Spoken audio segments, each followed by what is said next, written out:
Hi, Siavash. How are you? Hi, Melika. Well, thank you. How about yourself?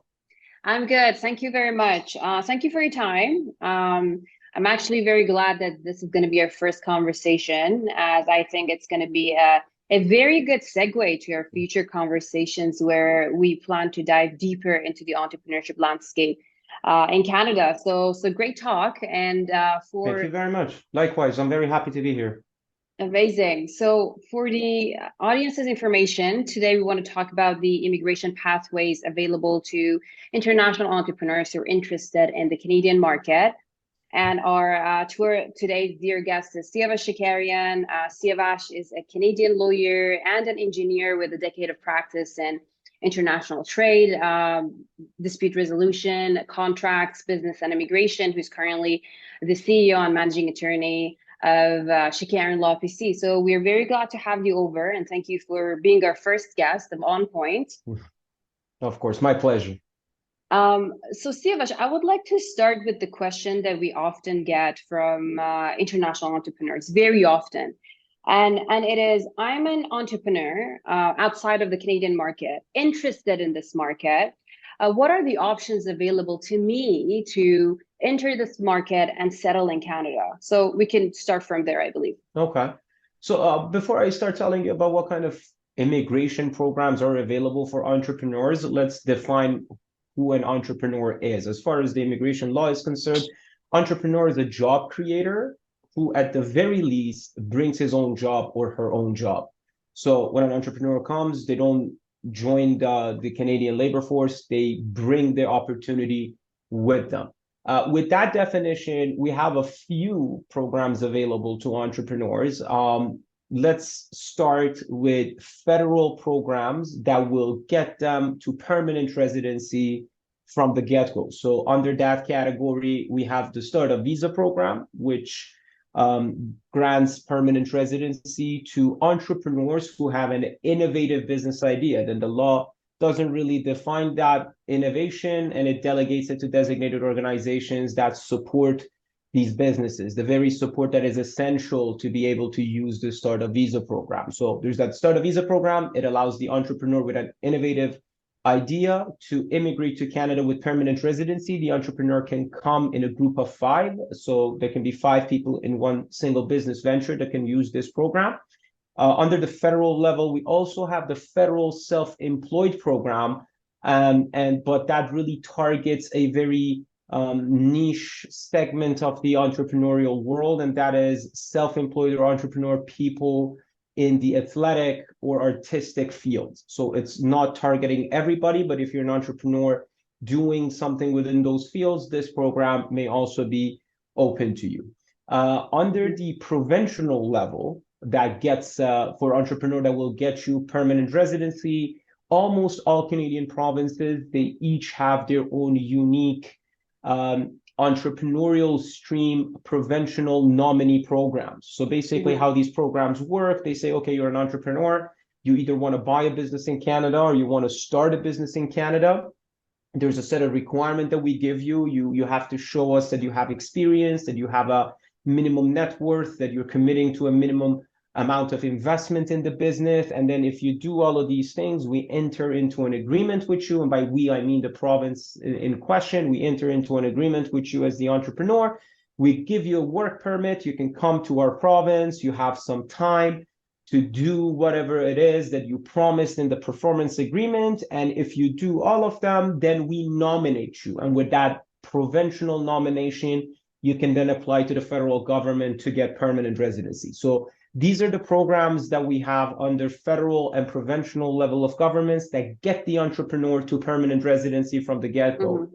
But we also have some programs that they're not a direct path to permanent residency, but they allow you temporary residence in Canada to come here, set up your business as an entrepreneur, gain Canadian experience, and then after that, you can find other programs that can get you to permanent residency, for example, the Express Entry program. And under these temporary resident permits that you can apply for, we have the entrepreneurial work permit, which we used to know it as a C11 work permit. We have the significant benefit work permit, C10, We also have the intra-transferee company. If you have already a company outside of Canada and you want to transfer that company or bring a subsidiary of that kind of company into Canada, you can use this work permit. So just to summarize, we have two general types: those programs that promise permanent residency and those programs that promise temporary residence. And then we have provincial, and then we have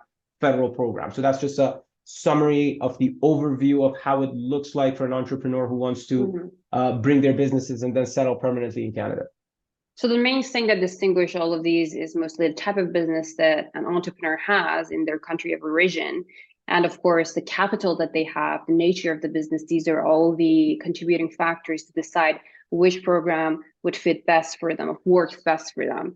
Sure. And okay, and if we want to kind of like get into, I don't want to dive into the details of these programs today for the sake of time, and in the future programs, we definitely plan to discuss the details of each of these, but in general, and keep it very high level, what would be the requirement for each of these? Let's just start a visa program. If I'm an entrepreneur with an innovative idea, with an innovative business, I'm sure lots of people who are watching this would be interested to know, okay, what are the things that how can I be eligible for the program?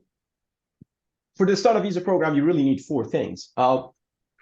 First is you have to show us, and I mean by us, I mean Canada, you have to show us that you have the language proficiency of a certain level, and that's CLB5. And if I want to translate it to IELTS, you should have an IELTS 5 in almost all of these skills of that test. So one is the language requirement. The other thing, you have to show us that you can settle in Canada. You have to show us that you have enough money that will enable you to settle in Canada. There's a chart, and it goes by the size of your family. So a family of one, there's a corresponding dollar amount, family of two, corresponding dollar amount. So that's requirement number two, have enough money to settle. Requirement number three is you need to show us that you have a qualifying business, and this requirement really goes to the structure of your venture. So, and that it requires that if you want to be eligible under this program, you as the entrepreneur applying for this program should own at least 10% of that venture. And in the aggregate, all the entrepreneurs together, as I said in the beginning, you can be up to 5 entrepreneurs using this program. All of you together should own more than 50% of the venture. And the last and probably the most important requirement of this program is to have a letter of support. And that letter of support, the entrepreneur usually gets it, not usually, almost always gets it from a designated organization. The list for the designated organization is published by IRCC, that's the department in the Canadian government responsible for immigration. So I'm an entrepreneur. I think I have an innovative idea. I'm a startup. The first thing I do is I go to that list of designated organizations. I start contacting them. I pitch my business, my idea, my venture to them. If they agree to support me, they will give me a letter of support, and that checks that requirement. Then I have to make sure that my business is a qualifying business by that definition that I gave you, then English, then language requirement, and also the settlement fund requirement. So that's the startup visa program. Also, under the startup visa program, that's for permanent residency. There's this option that I can also apply for a temporary work permit, because we know at the moment there's a very, very long processing queue for the startup visa program with a processing time of about 36 months. So the Canadian government says by the time that you're waiting for your permanent residency to get processed, we allow you to also apply for a temporary work permit. So come to Canada sooner and start working on your venture. Yeah. Okay.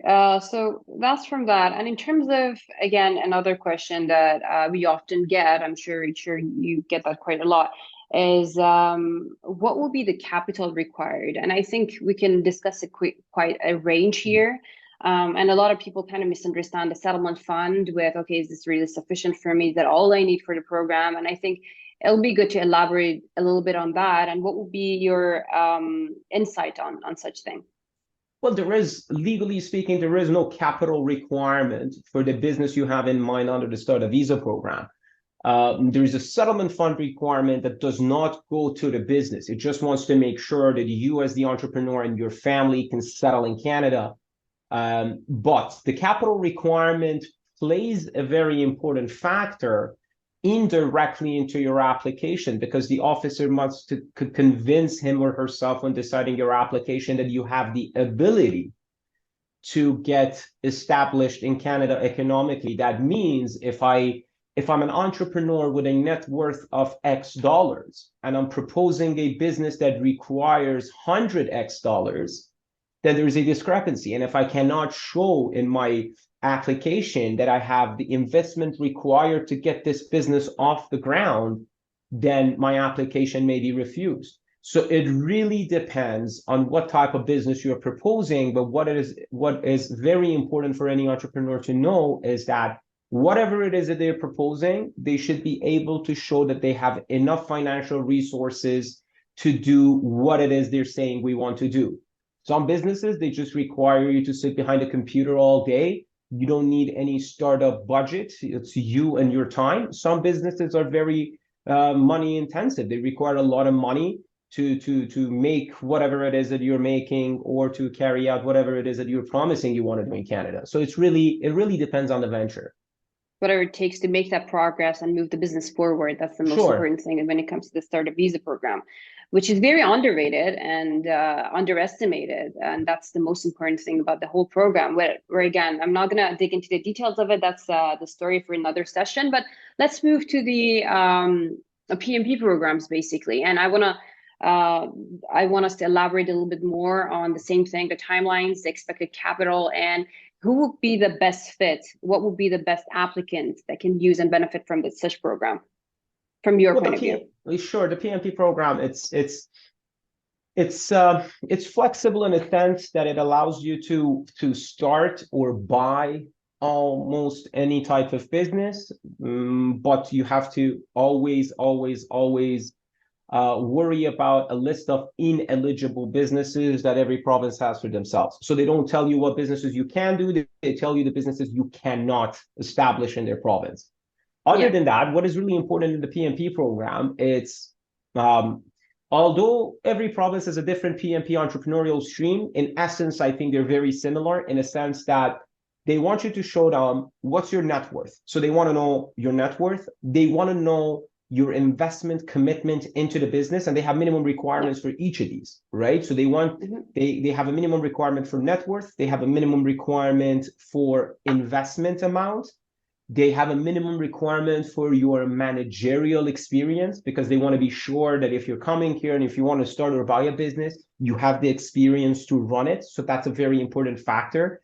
They have language requirements, although not as high as the rest of the economic programs that we have, but the language requirement is still gladly there, because if you don't know the language, you can't, the chances are that you cannot really run a successful business. Absolutely. And that's pretty much it. So they want to know you have the experience, you have the money, and you have the willingness to invest some of your money into the business that you're either buying or you're starting.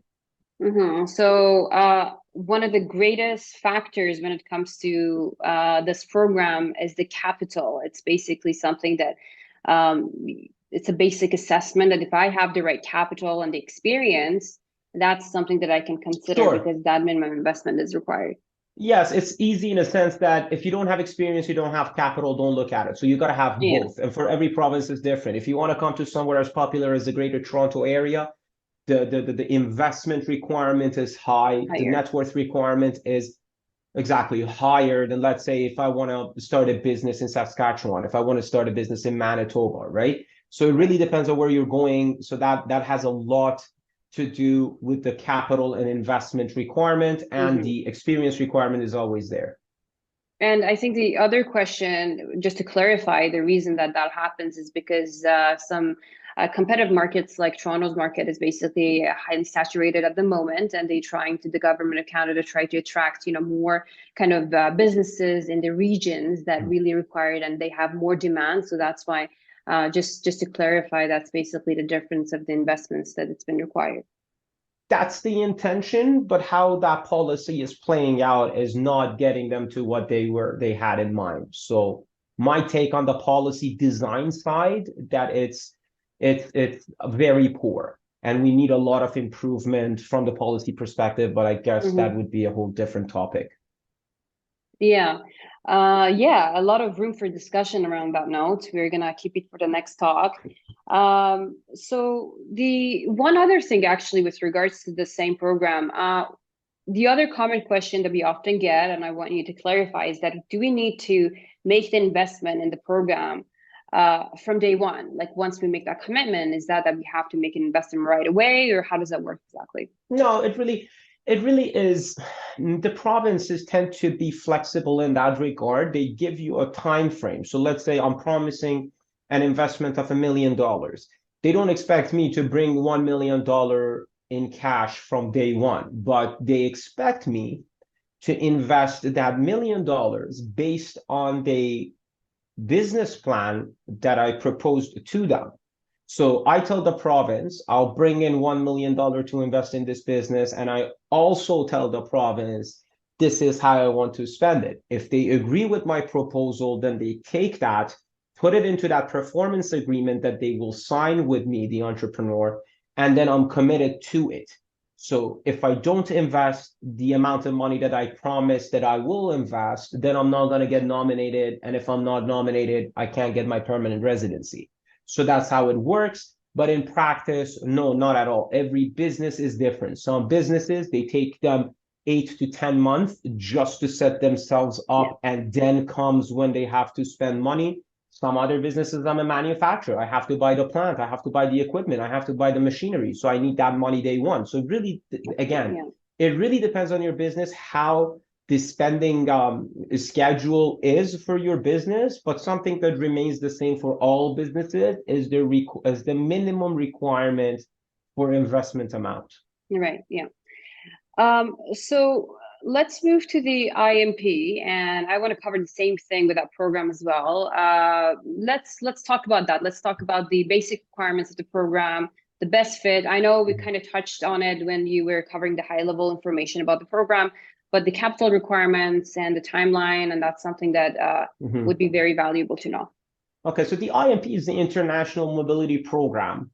It's basically a program that the Canadian government is saying, okay, under this program, I'm less concerned about how your job as an entrepreneur is affecting the Canadian labor market. And that's why I'm not asking you to have an LMIA, labor market impact assessment. That's a document that you show as a foreigner that, hey, me coming to Canada is not going to bother a Canadian get the job that I'm here to do. So the whole idea of an IMP is this: LMIA exempt. We don't need you to show me you have an LMIA, but under the IMP, we as Canada, we want you to show us how are you going to benefit Canada such that it justifies giving you an LMIA exemption.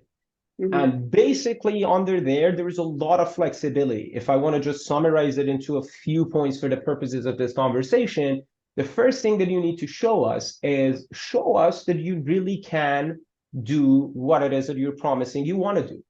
So it's really, really important. If you were a carpenter, now you're saying, I want to come to Canada to be a doctor. No, you're not really an entrepreneur. Show me how your skills are putting you in the position that you can run the business that you want to run in Canada. So number one is show me you can do what you're promising you want to do. And number two, show me that you have enough capital. There is no minimum requirement for the capital, right? Maybe I'm a piano teacher and I can run an online business. I don't need that much capital to set myself up. I need probably less than $1,000 just to have a website and a few $1,000s in a marketing budget, and then I can start getting customers and I can start revenue. Or if I'm a manufacturer, it's a very different story. I need to have a lot of capital to start me off. So capital, it's really proportional to the type of business and venture that I'm proposing. Then again, just like the Startup Visa program, there is no minimum requirement, there is no set amount, but show me you have enough money to do what it is that you're promising you want to do. And you show all of that in a business plan. You submit a business plan that basically tries to tell the deciding officer that, hey, here are my reasons why I qualify under the IMP program and I don't need an LMIA, right? Here are the significant benefits I'm bringing to Canada. And here's the proof that I know what it is that I want to do. And here is the proof that I have enough money to do what it is that I'm promising I will do. Amazing. Great. That covered everything. Thank you. And you're very welcome. We're both involved, like for Bay and Co. From a different point of view. I would say we're mostly involved with the business side, and companies similar to Shekarian, like you're mostly involved with the legal, the immigration side of and business side of things. And we see different kind of challenges. We're witnessing this different kind of challenges that international entrepreneurs are experiencing. But I want to know more from your point of view to share with the audience that from your point of view and from what you see in the market, what are the top challenges that you see that international, entrepreneurs or, business immigration applicants, I would say, are dealing with currently these days?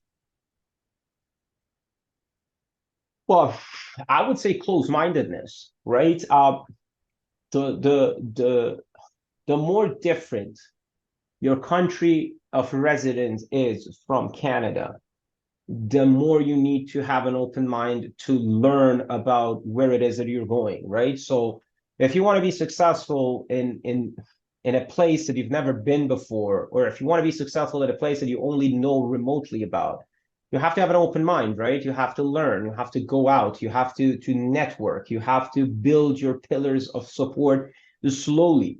So that challenge is usually entrepreneurs, they have this tendency, okay, we're doing one thing and we've been doing it for so long that our mind is kind of closed and we don't dare to suspect that maybe what we're doing is not going to work in the new market, right? So, but if we open our mind, it immediately we become more prone to learn about the market that we're going to. So practically speaking, keep an open mind and learn as much as you can about the new market you're going to. The more different the market, the more the need for you to learn. So And I would say that's what I recommend them do. and is this closed mindset preventing them from taking effective steps in the earliest stage, or you're seeing like it's Of causing them course, problems in the of later stage of course, the business? of course, of course. If I'm a very, very, very successful carpenter in Beirut, or if I'm a very, very successful I don't know, business owner anywhere in the world. And I think whatever, if my business is working and is creating revenue and profit in my jurisdiction, so this on its own will mean that I will be making revenue and profit in a different jurisdiction, somewhere like, I don't know, Toronto. And, different places of Canada is very different. Canada is a very big Yeah, country, right? Toronto market is not like Vancouver market. Vancouver market is not like Yellowknife absolutely. market, right? So you gotta be very contextual. It is like what it is that I'm doing, keep an open mind that what I'm doing may not work as I expect it to work in the new jurisdiction that I'm Yeah, going to. So exactly. exactly from day one, before you even think about how am I gonna like before you start packing your luggage, you have to convince yourself, at Hmm. least on paper, that if I do this and this and this and that, I can generate approximately the same amount of revenue that I'm generating in my home jurisdiction. So for Yeah. sure, yeah, take that early step, learn as much as you can. Hmm.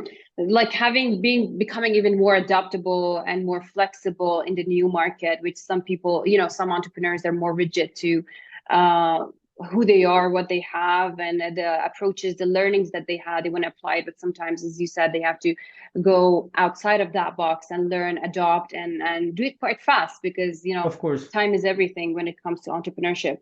Yeah, interesting. And like I understand what you're saying, and I can relate to that to some degrees with the applicants that we have been working with in the past few years. But sometimes I see that there is an open mindedness, there is a willingness to learn, but they don't know how. There is that not knowing how to do that, which path to go, where to go, and how to create that mindset, how to create that change. The guidance and the coaching is everything when it comes to that lots of barriers are happening, which of course the guidance would be the most important thing that they need to actually have, and we see that not everyone have it, and we don't have a lot of resources for it. That's one of the reasons why we're actually talking right now and sharing this with our broader audience. So given that, what would be your, I know you talked about, you gave a few advice, but what would be your advice, like generally speaking, for these specific groups to address this challenge?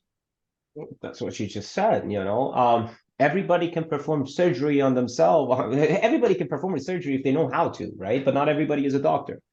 So what do? You go seek you go seek professional advice, right? So my first advice is if you want to do something, if you're an entrepreneur, you're entering a new market, get good advice. That's why our profession exists, right? We exist to give that advice to people. Your profession exists, all professional services. That's the whole purpose of having them. So that's a very, very, very important part of this process. If I want to save money and time in setting up my shop in a new jurisdiction, I need to get good advice.